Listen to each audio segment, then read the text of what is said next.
Hello, my name is Brian Winston, and I am an incoming PhD student in the Department of Psychological and Brain Sciences and the Center for Psychedelic and Consciousness Research at Johns Hopkins University.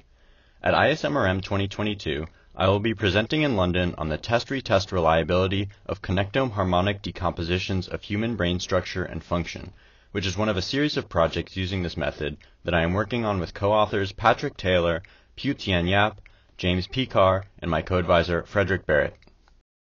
First, to describe harmonic decompositions of the human brain, a little physics review. When we oscillate a string that is fixed at one end, such as in the movie in the top left, the waves interfere with each other and in most cases create complex wave patterns traveling back and forth along the string.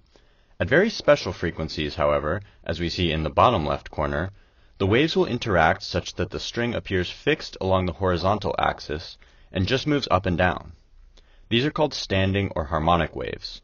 On the right, we can see animations of perfect standing wave patterns in 1 and 2 dimensions.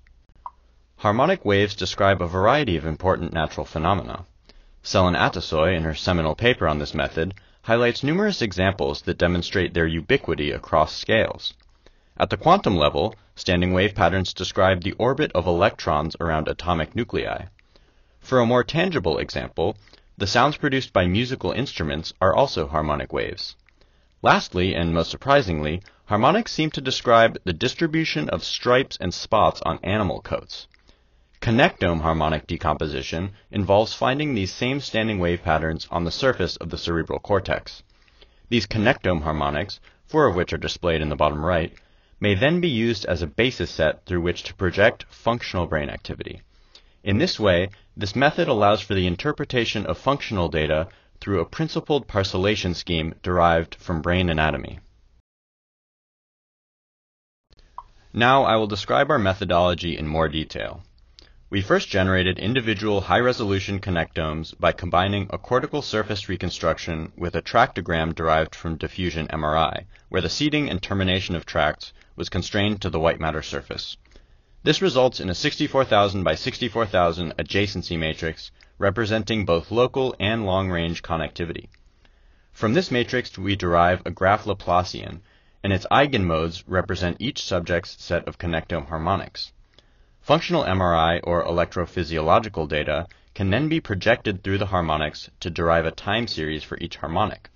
For the present abstract, we calculated the mean power for each harmonic defined as the dot product between the harmonic and each fMRI time slice averaged over 2 resting state fMRI scans. Atasoy and others have shown striking similarities between structural connectome harmonics and canonical resting state networks, but nobody to date has yet examined the reliability of structural harmonics or their functional decompositions over multiple time points.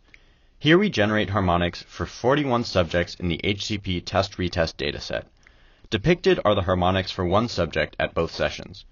Visually, the components look highly consistent, though variability increases as we look at higher and higher components. Feel free to pause the video here and inspect for yourself. To quantify reliability across sessions, we calculated intraclass correlation coefficients between matching harmonics at test and retest sessions. On the left, the blue line represents the within-subject ICCs between test and retest session harmonics by wave number, whereas the orange line is the control condition and represents this same comparison but averaged across subjects. On the right, the blue line plots the average correlation between vectors of mean power at test and retest sessions for all subjects. The orange line plots the average correlations from surrogate data across 1,000 permutations of the retest vector.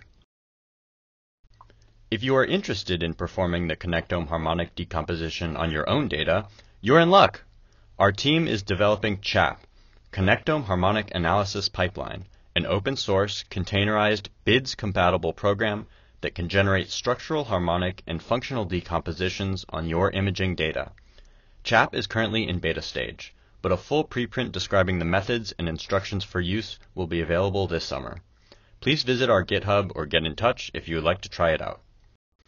Finally, I'd like to acknowledge my co-authors, our funders, and give credits for the images I used in this presentation. Feel free to reach out to me at the email address on the slide or on my Twitter at Winstonian3. Thank you very much.